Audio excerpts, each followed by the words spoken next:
seats. All right, cross-examination. You can sit down now. Thank you, Your Honor. Dr. Curry, you're not board certified, correct? No, I'm not. Not in clinical psychology or in forensic psychology, correct? No, I'm a licensed clinical psychologist. But you're not board certified? No. Okay. And you also have only been practicing approximately 8 years, is that correct? That's not correct. How many years? I've been licensed for 10 years, Okay. and I've been practicing for about 15 years. Okay. And that includes what you went through with your different trials in Hawaii and everything else that you testified to, correct? Yes. Okay. Now, you went to Mr. Depp's home for dinner and drinks before you were hired as an expert in this case, correct? That's not quite right. I was interviewed at Mr. Depp's home by his legal team. Dinner was served. You, in attendance with Mr. Depp was Adam Waldman, correct? Yes. Ben Chu, correct? Yes. Camille Vasquez? Yes. Okay. And the dinner lasted approximately 3 to 4 hours, correct? Yes. And it included The interview. drinks, correct? Yes. Dinner and I believe drinks were served. Okay. And this was before you were hired as an expert, correct? Yes, this was an interview so that they could make an informed decision as to whether or not to retain me. And don't you think that's a little odd that you're getting interviewed by Mr. Depp to decide whether you're going to testify adversely against Amber Heard? I was interviewed by the legal team. Okay. And Mr. Depp was present. It was his home, correct? Yes. And he was serving dinner and drinks. He was correct? not serving dinner and drinks. Well, it was at his house at his behest, correct? Yes, it was at his house. Okay. And you were contacted by Camille Vasquez, somebody you knew in the community, in February of 2020. Is that correct? I knew of Ms. Vasquez professionally. We live in the same city, and I work with many attorneys. Okay. And at that time, you not only knew Johnny Depp, you'd seen a number of his TV and movie roles, and you believed he was a good actor, correct? Not correct. I did not know Johnny Depp. I had seen several of his movies. You knew who he was? Yes. Right. And you believed he was a good actor? Yes. Correct? Okay.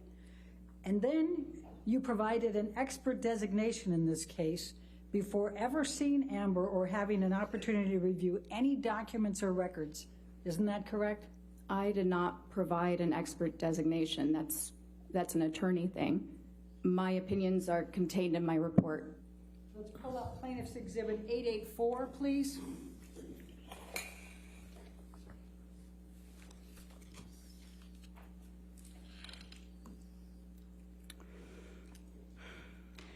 This was plaintiff's designation, identification of expert witnesses in this case.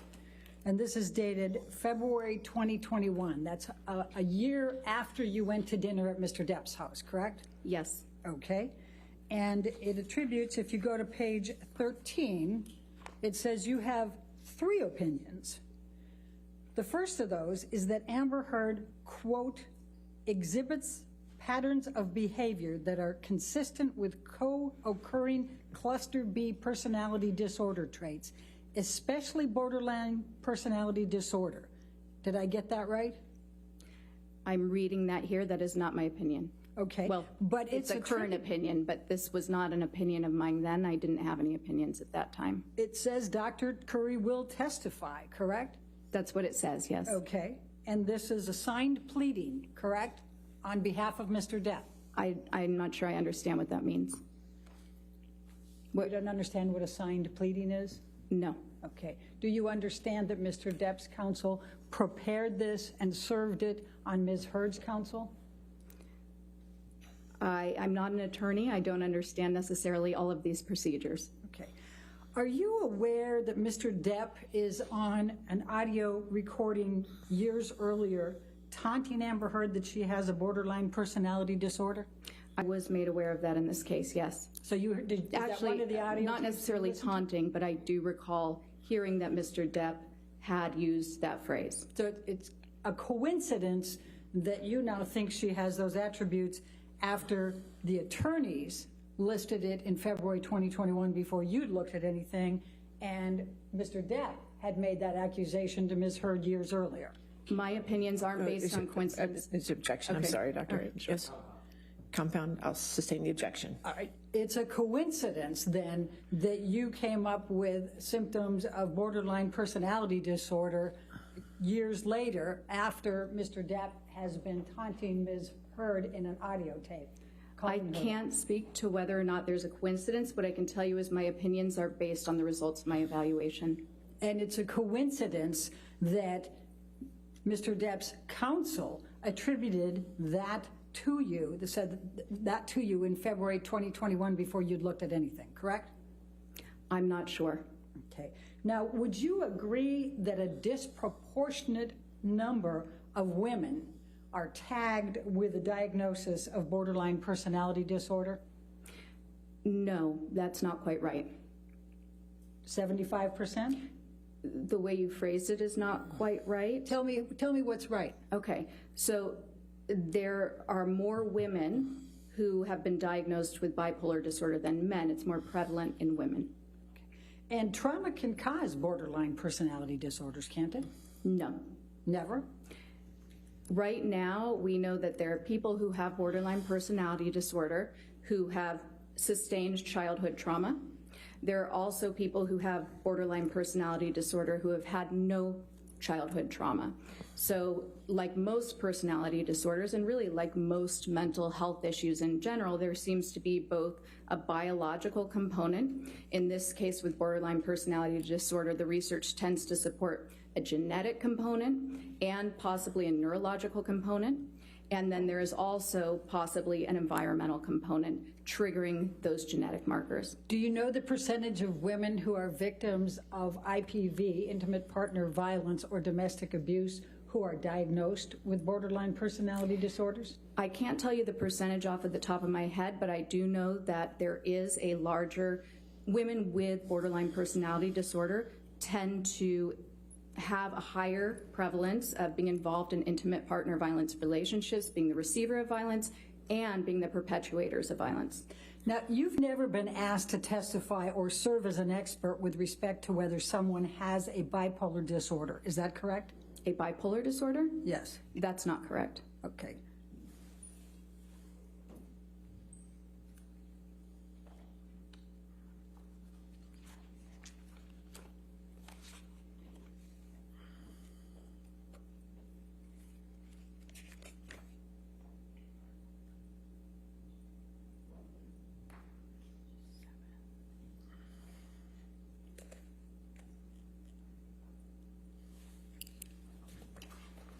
Bear with me.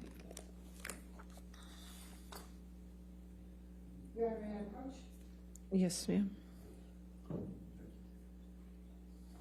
Thank you. Thank you. Do you recall having your deposition taken in this case? Yes, On March 21, 2022? I believe that was the date, yes. And were you under oath at that time? Yes. All right, I'm going to ask you to turn to page 207. And the question was, have you ever been asked to testify or serve as an expert with respect to whether someone has bipolar disorder? And your answer at that time, will you please read to the jury? I'm sorry, page 207? 207, line 5. Could you No. read? Okay, thank you. Now, when this designation was served in February of 2021, you had not rendered an opinion that, quote, Ms. Heard exhibits patterns of behavior that are consistent with co-occurring cluster B personality disorder traits, especially borderline personality disorder, correct? I'm sorry, I missed the first part. What was that? When this designation was served that you have in front of you as Plaintiff's Exhibit 884, Oh, okay.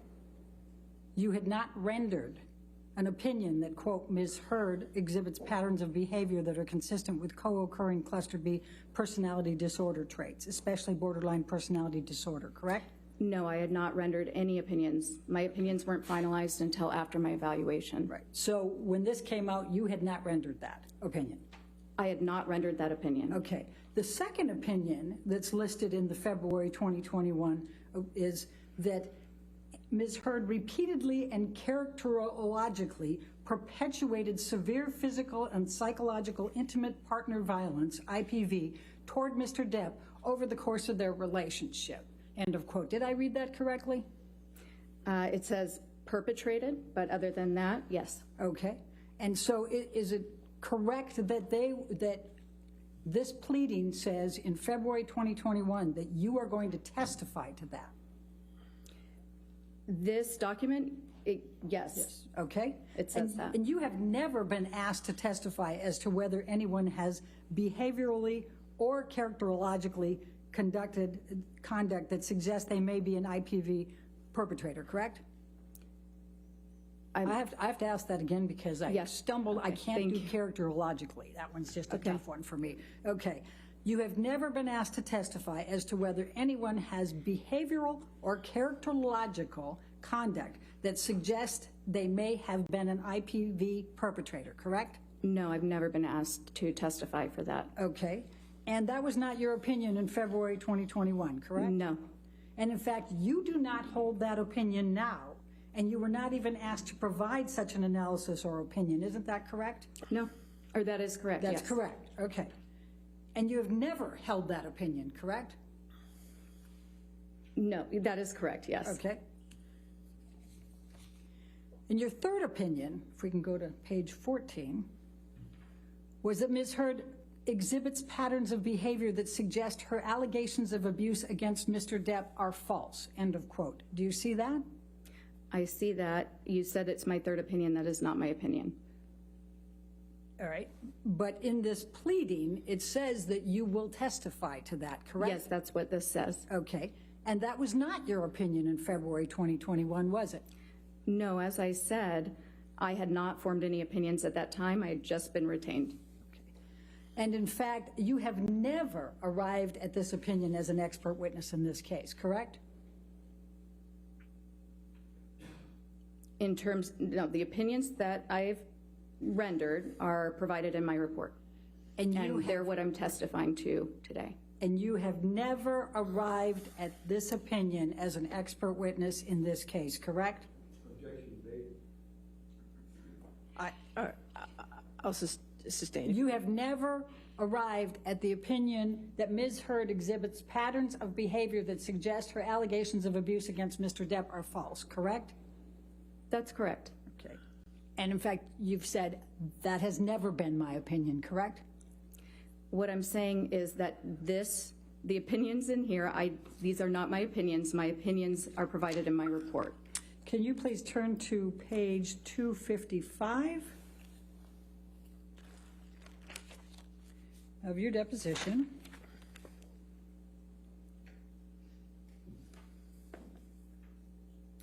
And if we can start on 254 to give the context. I don't have that page, I'm sorry. 254, line 11. Oh, okay.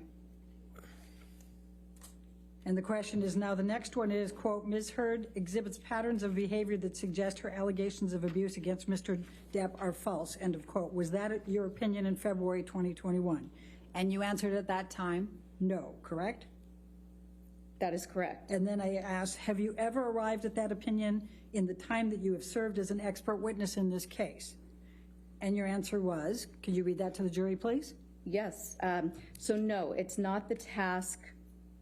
I was cut off, or essentially what I said then was, no, Dr. that's Curry, not the task of Dash. That was never my task to determine. Can I say what that means?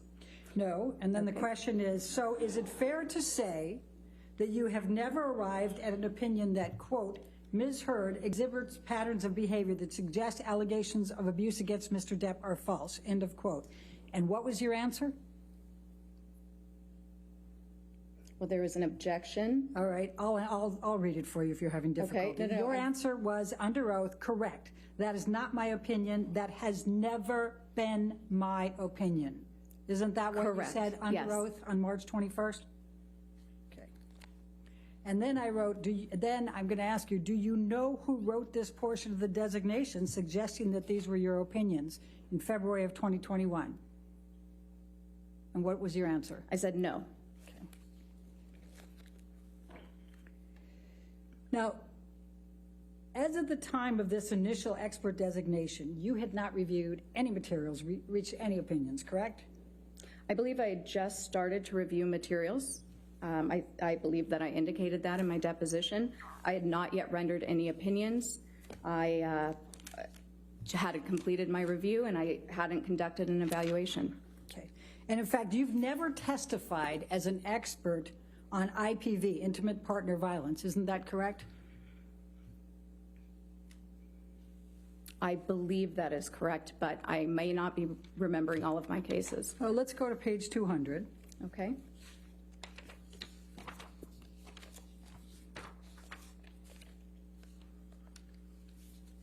Line 17. My question was, have you ever testified as an expert on IPV? And your answer under oath then at line 22 was what? Oh, gosh, let me catch up. Line 22. No. And you've never testified as an expert on emotional distress damages associated with IPV, is that correct? That's correct. Okay. And you've never been asked to testify with respect to emotional damages associated with domestic violence or abuse, isn't that correct? Again, I'm reluctant to say that's correct because with 15 years of experience, a lot of my cases have been complex, and that may have been a component, but I don't remember explicitly a case being just about that. Let's go to page 199, line 20. My question to you was, have you ever been asked to testify with respect to emotional damages associated with domestic violence or abuse? And your answer under oath at that time was? No. I've not, right? Sorry, I hadn't found the page in time. Okay. You said, no, I've not. But I have not. Okay. Now, you also have never been asked to testify on whether an individual is being truthful in saying that they are a survivor of IPV. Is that correct? That's correct. Okay. And you have never qualified as an expert to speak to whether a person suffered from IPV, intimate partner violence, or was a victim or survivor of IPV. Is that correct? That's outside the task of a psychologist to determine whether an event occurred. We assess behavior, we assess mental status, we don't detect crimes. So you have not been asked to testify to that, correct? It's not something that occurs, so no, I have not. And you were not ultimately asked to provide any opinions on that, correct? No, I was not. Okay. Now, you did not disclose in any of the designations or your report that you had met with and had dinner and